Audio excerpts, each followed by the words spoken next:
And 4, what are some practices you can engage in? And I have some text for you. This is the result of a new book that I have, which I actually have available for sale. You'll be the first people who buy the book in the whole world for $10, which is cheaper than the listing. But more importantly, this is from a class that I teach at Notre Dame. I have 150 students in an undergraduate theology course on this topic right now. So some of the texts are taken from that. The hookup. What is it? When I was in college, people accidentally talked to one another all the time. We didn't yet have these things. So my first cell phone came my senior year of college, and when I got it, I just kept it in a drawer because who was going to call me? Call, by the way. I didn't know how to text message. And it took a long time because you had to keep hitting 1 and then 3, and it would be hours to send a text message. You might as well create a smoke signal to communicate things earlier. And I watched today because I walked to class, and of course I'm as addicted to this device now. Did anyone contact me? Okay. I'm as addicted to this device now as anyone. But I look on campus and no one looks at each other. Like, when you walk in cities, it's very dangerous. I like to watch people try to walk into poles. Or not try, but they're just, you walk into a pole. Or they'll walk into you, and they don't even say, I'm sorry anymore. It's just sort of, I walked and then I just move aside and then continue on. There's like a lack of ability to look into someone's eye to communicate. The root of the hookup is a fear of communication. It's hard to communicate with someone. I was just talking to some freshmen here tonight. It's kind of awkward to be a freshman and to have this same conversation 2.5 million times. Hey, what's your name? What dorm do you live in? What are you majoring in? Cool. End scene. Right? Like, it's an uncomfortable conversation to have again and again and again, and you don't know the next question. Like, so, tell me a little bit about your school? Did you have a dog? What's the next question? Human beings once learned to do this. It's called chit-chat. We have given up on that capacity. What does it mean to communicate?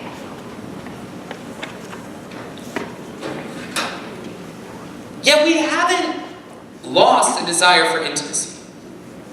Right? We still desire intimacy. We can't communicate. We're almost afraid to communicate, but we still desire intimacy. We desire love. And so what do? Well, we do what you do when you're afraid to do something. We drink a lot. We drink a lot in a loud room, a small room, always small, with an obscure drink, and we forget where we are, and in a desire to feel something, to feel anything, we hook up. An ambiguous term. An ambiguous term for those who are afraid to communicate. Easier to do than to say, hey, I saw you the other day. I'm attracted to you. Would you like to go out on a date with me? That's actually not that hard to do. But it is. It's about vulnerability, with the fear of it. The intimacy is such that we sort of strive. And so, the brevity of a hookup serves to show how casual a person is about his or her partner. Ain't no big deal. No commitment.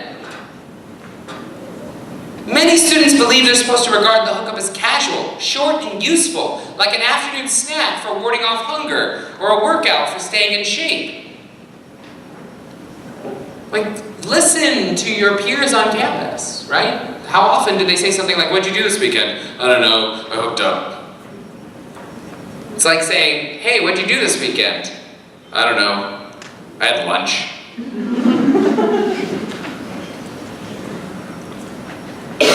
Extreme brevity gets sex off one's to-do list, and for men, faster gains in the numbers, right?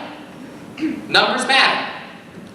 I often listen to my students. They don't know I'm listening to them. I think, like, college students are like, adults don't listen to us. We're all alone. Except I go to the same gym they do, and I'm like, I listen to you. I hear you. You're speaking in my presence. And I'll always remember, I was in the gym one time at Notre Dame, and some guy was like, that was an unexpected first statement, that's what caught my attention. He's like, hey, have you seen Les Mis?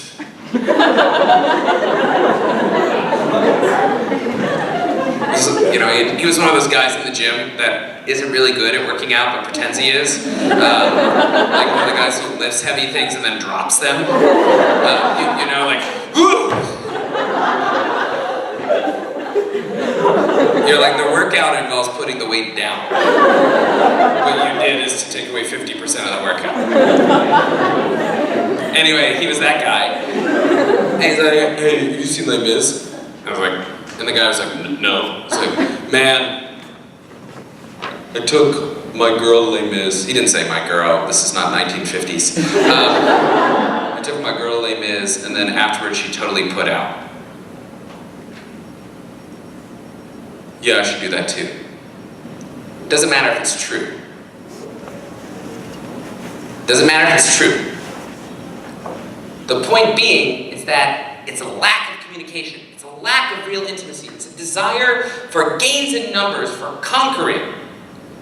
Sleepovers and walks of shame are still practiced a fair amount, but the goal remains to avoid any morning interaction. A student leaves before the person wakes up, ideally so the social contract of not caring about one's partner can be more easily maintained. I, in college, drunkenly made out with someone at a bar. Afterwards, the level of guilt I had was at the highest level. I contacted the person, I invited them out on a date. I took them to the Glee Club formal, which is like the highest of all dates. It involves wearing a tuxedo. I have a tuxedo still. I wore a tuxedo. We sang to her. I was not interested in dating her, but I felt like what I did crossed a boundary, and I wanted to communicate that there was a meaningful interaction, that I respected this person qua person. That is gone. Student leaves before the person wakes up, ideally, so the social contract of not caring about one's partner can be more easily maintained. So it's a fear of communication. What else is it? It's about consumer desire. Have you thought about Tinder? What it does? Now, I assume most of you don't use Tinder because in college, Tinder is called like going outside. Right? It's Halloween on State Street. I know more about your institution than you knew that I did.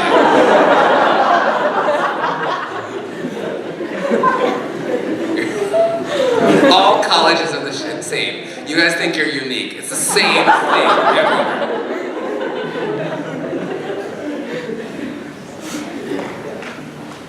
Think about what it's like to reduce a human person to a series of characteristics that you just sort of... An avatar. A reduction of a person to, is she hot? Is she not? Is he hot? Is he not? This approach to dating, certainly in an online world, exacerbates the situation. The most relevant thing about online dating is not its ability to match preferences before you meet, but that it enables people to sort through sexual and romantic options more efficiently. You can sort of look at everyone. It's a total increase of desire. There's always a better option when you're in a relationship. So the hookup sort of just institutionalizes this fact of there being a better option. Why commit to this one person when there are more people? The hookup is just a sign of something else. So many of my undergraduates will say, like, well, I'm in a relationship, I don't know if it's working. Well, what do you mean? I don't know. How long have you been dating? I don't know, 3 years. Oh, okay. Well, something's working. Do you love her? Yeah. But how do I know she's the one? What the hell does that mean? How do you know that that person is the one? There's like this desire. Well, what if there's something else? What if there's something else somewhere else? Consumer desire increases us. Consumer desire works by giving us, like, there's always more. There's always more possibility, right? There's the new fashion item. There's the new person. And how could I dare commit to this single individual for a lifetime? The hookup culture just builds with that. Third, pornography. Friends, porn educates us about the nature of sex. And it does so in a way that, whether one looks at pornography or not, and the reality is that most men and many women are, if not addicted to porn, they look at it. It provides an anti-catechesis into the nature of sex. That the person whom you encounter is always open to sex. Pornography doesn't begin with, hey, how are you doing? Do you have affections? Do you have desires? It reduces the human person to a sexual object to be pursued. When sex in a hookup culture has been reduced to the purely physical pleasure of the encounter, when communication is devalued, and porn is the ultimate lack of communication. It's sex without communication in its purest form. Then it's easier to masturbate on one's own than to deal with someone who laughs and cries, who has good days and bad days, who wants to be listened to and perhaps romanced. You know, a real person. A real person.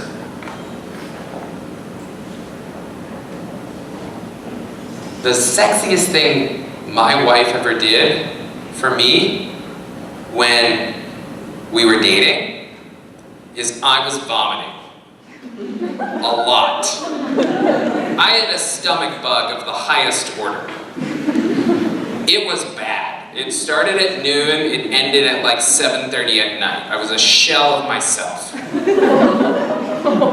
Like lying in a corner considering whether life was worth it.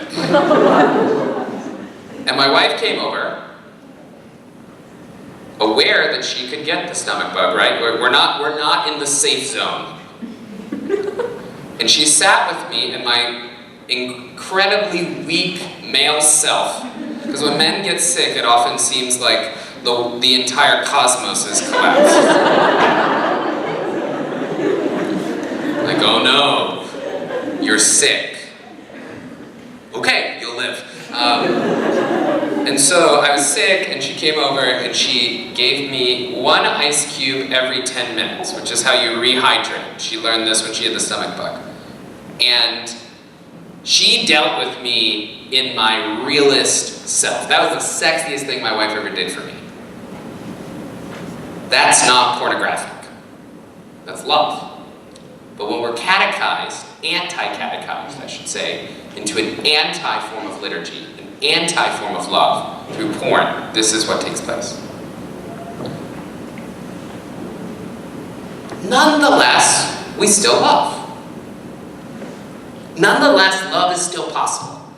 In Catholicism, the human being is fallen, but is not entirely destroyed. There's a danger when we say, okay, hookup culture is terrible, let's just escape to our little sort of sectarian world and wait till everyone's over and done with. Love still happens. Love happens, because when we love someone, see, The hookup culture reduces the human person to a lack of communication. It serves as a kind of obstacle where we don't view the person in their personhood, in who they are. They are not just there to provide pleasure for me or a moment of escape, but they're a person. And I want to give this as an example and make you really uncomfortable. I want you to turn to the person next to you. You can't smile, you can't laugh, I promise you. And you have to look that person in the eyes. Oh my gosh, people are already laughing. This is terrible. Okay. I want you to turn and look in silence the person next to you in the eyes. And if you don't have someone, then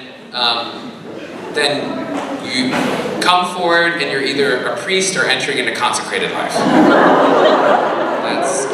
No, I'm just kidding. Okay. I'm gonna time it. I'm gonna use my clock timer. No talking. This always happens.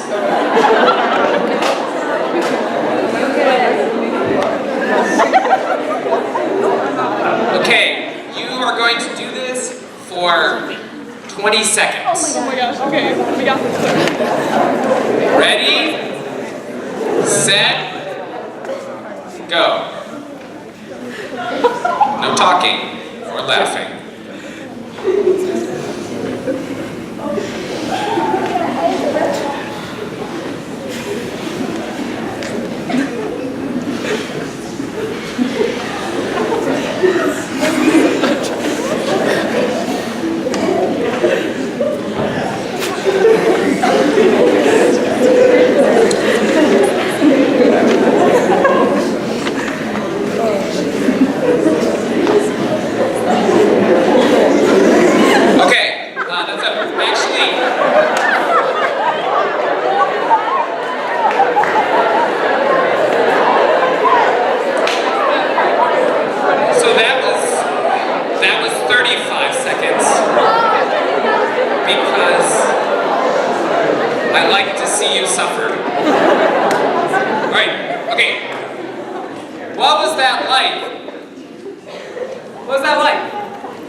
Awkward.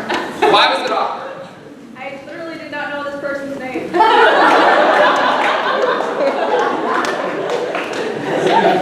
Have you asked yet? What was it like? It was fun. It was cool? Yeah. Alright. It was hard not to smile. Why? I mean, you could have smiled, he said it was hard not to smile. Why was it weird? Was it weird? Yes. Was it natural to look at someone's eye? Did you feel comfortable doing it? Yeah. Many of you did. You felt comfortable. Great. Oh my gosh, this is... I feel like I've started a new thing here. Alright. What happens when we look at someone in the eye? All throughout every moment of our days, we look at people, right? I mean, gosh, we gaze at one another, we stare at one another. I'm sure some of you are probably looking around the room, checking each other out right now. You're thinking about, you're looking, and you look at people, you see them, but do you look at them? A French philosopher, Jean-Luc Marion. Oh yes. Ça va bien? Est-ce que tu parles français? Le français est très belle langue. A French philosopher describes a problem with love. Love takes over our whole being. It's a powerful thing. When we fall in love, it takes over every dimension of who we are. When I first fell in love with my wife, I was the most annoying human being in the world. Because I was like, so Kara said, Kara. And so I was like, I don't give a about Kara. Who's this Kara you're talking about? It's totalizing. But what do we love when we love? What do we love when we fall in love? Is it not some part of us that loves the experience of being in love? Think about your 14-year-old self, when you're like, oh, I'm so in love. I don't even know what I could do. Like, why do people cry when they see, like, Justin Bieber? I'm sure you didn't, but, like when you see, like, people fall, like, oh my gosh, I'm so in love with him. Why are you don't even know him? And his name is Justin Bieber, and so you should not love him. What do you love? You love the experience of being in love. And this is what St. Augustine describes in the Confessions. He said, I was in love with loving. I was in love with loving means I was in love with myself. I loved how I felt when I was in love. And when those categories, those things about that person disappears, then do we love anymore? This is the problem. This is what the philosopher Jean-Luc Marion calls the autism of love. It's love of self.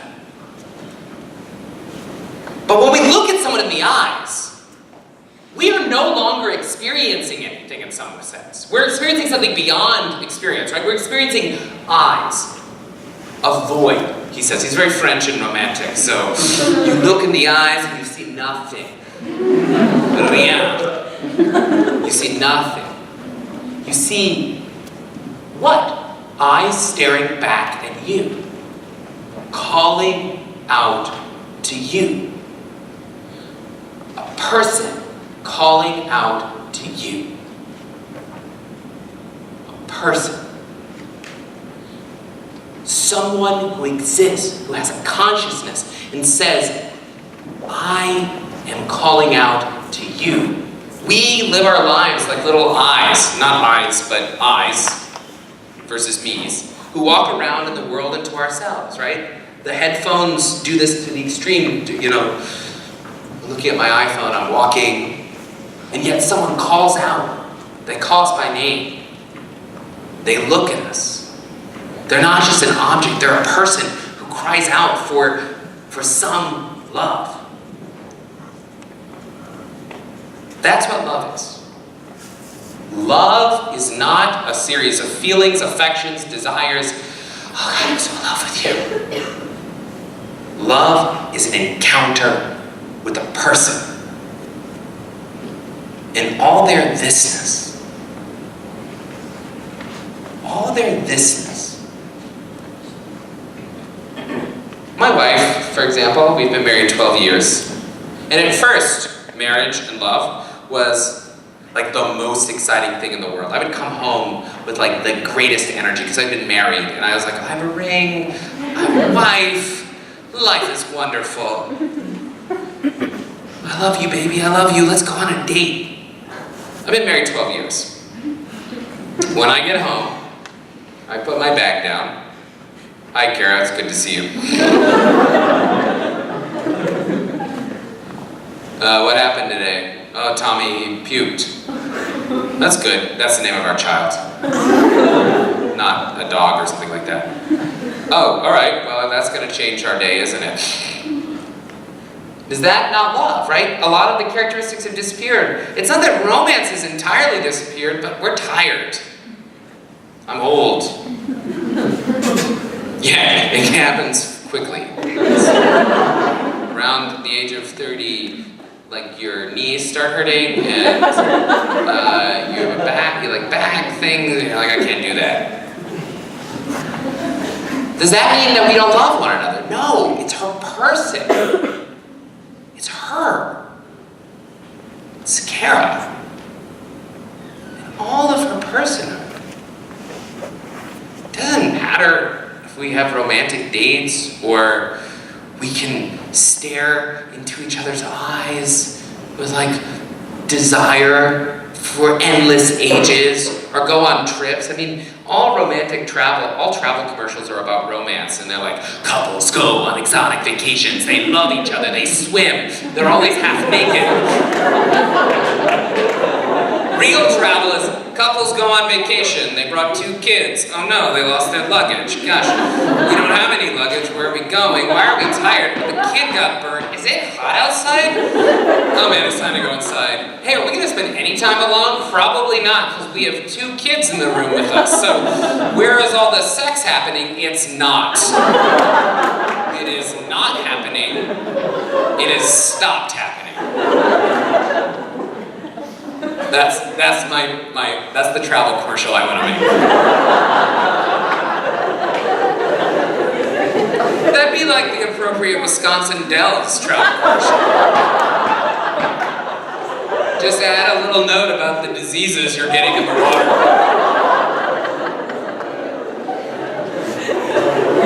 Okay. So, if love is about a person, how does the sacrament help us as a resource? I just want to give us 2 images. I give more in the book, but I just want to give 2 images for this. I want to give some unpopular images. One unpopular one popular one. Human beings were created to give each other in love. We were created as persons intended for love, for self-gift. If you look at the beginning in the book of Genesis,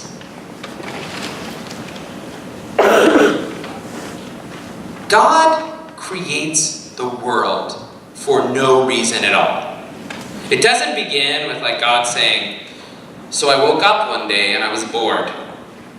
So I was like, hey, people would be fun. So I made them.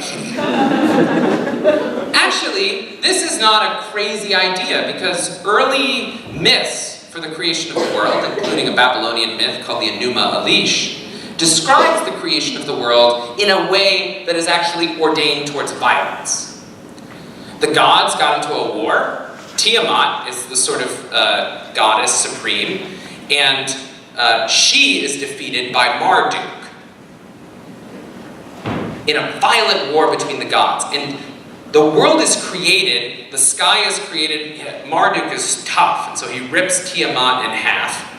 And the top of the world is Tiamat, and so is the bottom. And then the gods are like, man, that's a great world, but we're bored and we're hungry, and who's going to feed us? I know, I'll make people.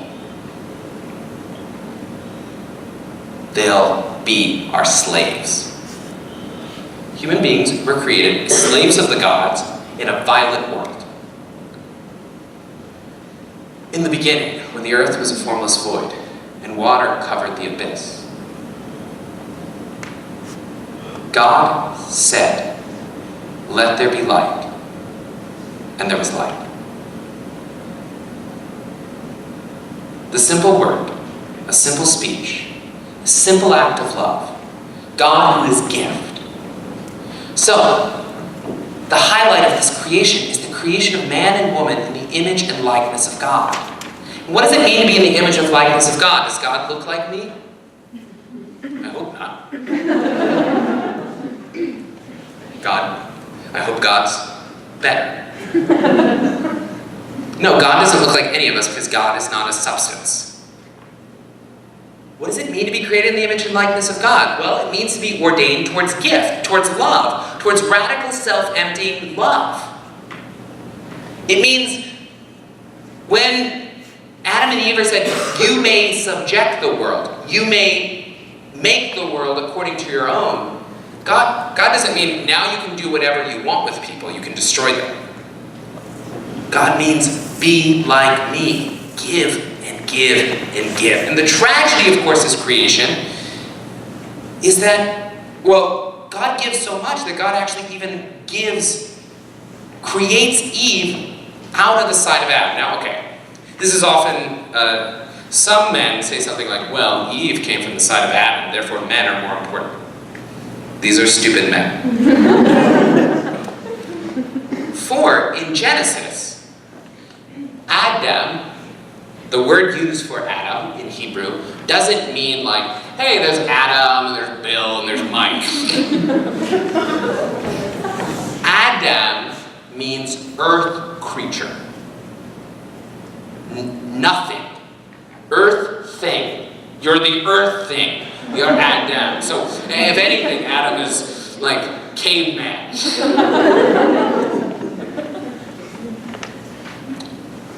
Genesis actually only uses the term ish in Hebrew and isha when Adam and Eve meet one another for the first time. Only in the encounter between Adam and Eve does Adam discover who he is, he's ish, and Eve discovers who she is, isha, man and woman.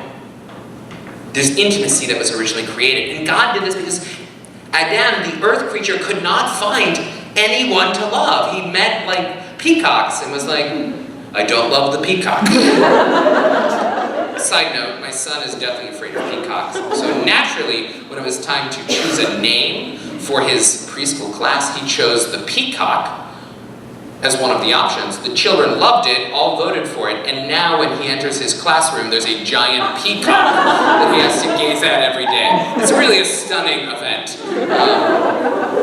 He learned a basic aspect of therapy naturally, which is you have to confront your fears. So, this year for his birthday, I'm just going to put a peacock in his room in the middle of the night. Thanks. You gotta love, man, you gotta love. Unfortunately, things don't go so well. Adam and Eve fall. And they fall from gratitude from God, and I can tell you more about that some other time. But the very first thing after the fall is that original communion that was intended is broken. Adam's first words, when God says, "Who told you you were naked? When did you eat from the tree?" Adam's words, "The woman you gave me." The woman you gave me. Whose fault that I fell? Not my own. You know whose fault it is? The woman's. You know whose fault the woman is? You. It's the most radical, desperate act of rebellion in the scriptures. There's a lack of communion. And Christ comes to restore that communion. In the Gospel of Matthew, he preaches what God has joined together, no human being must separate. Christ comes to represent that fidelity can heal this disunity. It can heal this disunity.